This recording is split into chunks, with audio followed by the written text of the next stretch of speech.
You ask Tiger to solve. This deals with linear equations with one unknown.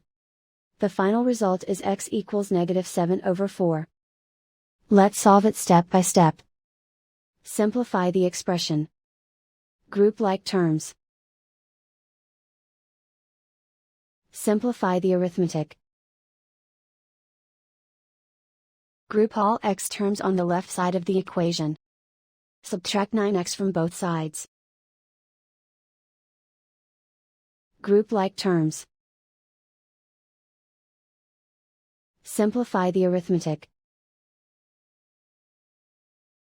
Group like terms. Simplify the arithmetic. Group all constants on the right side of the equation. Add 12 to both sides. Simplify the arithmetic.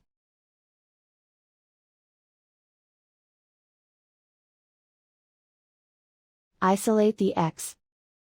Divide both sides by -4. Cancel out the negatives.